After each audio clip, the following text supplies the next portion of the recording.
Engagements and weddings. They say it is haram to marry your cousin. False. Once engaged, it's halal to touch between man and woman. False. Engagement means that you're still strangers to each other. The engagement period is the period of time that Islam allows you to meet, talk, ask those 12 questions that I told you about. Engagement period is when it's a promise for marriage. It means that you get to see her, to know her, to talk to her. She talks to you.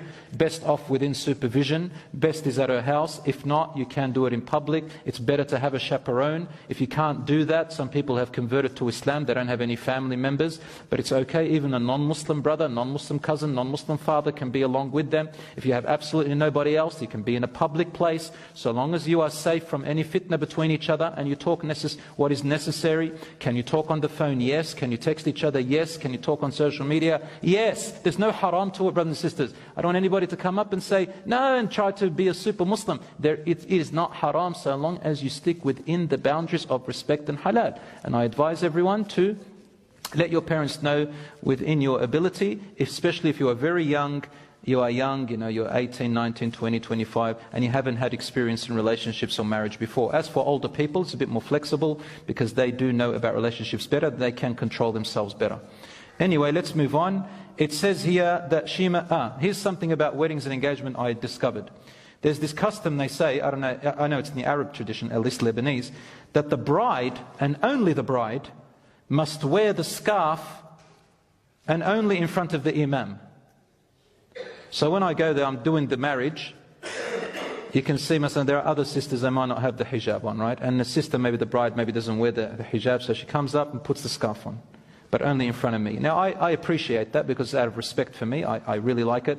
But to believe that this is an Islamic tradition, that you're supposed to wear the scarf in front of the imam, is not something of Islam. Should be wearing the hijab, inshallah, all the time. It says here that if you do not recite the Fatiha for an engagement, the engagement is incomplete. I don't know about your culture and my custom. When you go and get engaged and you ask for the girl, you say, we want to get to know each other. And they say, okay, very good, yallah, let's now recite the Fatiha. And if you don't recite the Fatiha, they feel like the engagement hasn't gone through. There's nothing in the Sunnah that you must recite the Fatiha. And it says here, they say, engagement and wedding rings, a mahbas, in Arabic it's called a mahbas, it means you're imprisoned. Mahbas, it's called a mahbas, which means you're imprisoned. Can you believe that? Wow.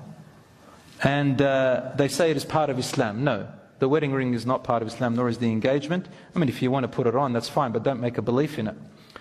The wife must change her surname. This is a myth.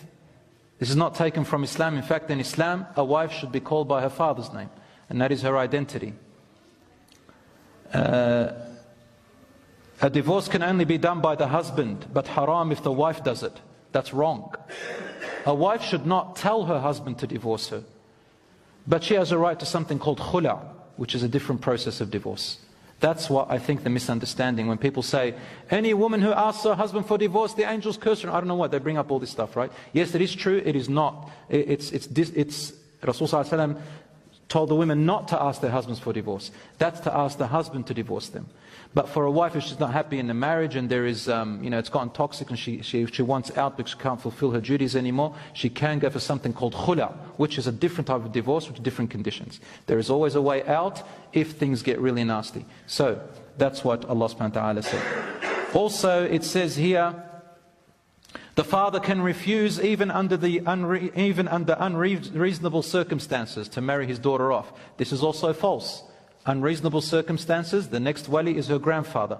After her grandfather comes her son, if she has a son. If her son is not there, it's her brother. If it's not her brother, then it's her uncle. If it's not her uncle, then it's another member related to her father. And if nobody wants to do it, then the imam becomes her wali.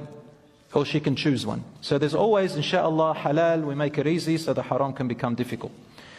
It also here says, the son must get his parents' approval. In Islam, the son does not need his parents' approval for marriage. Of course, it's better to have their blessings and be around.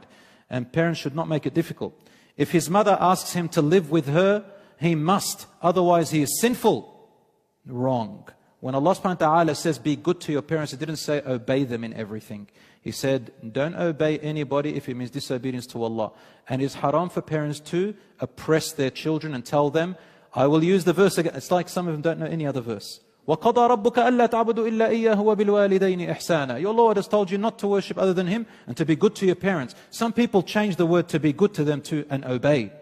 Yes, obey, but not in the things that they have no right to be obeyed in.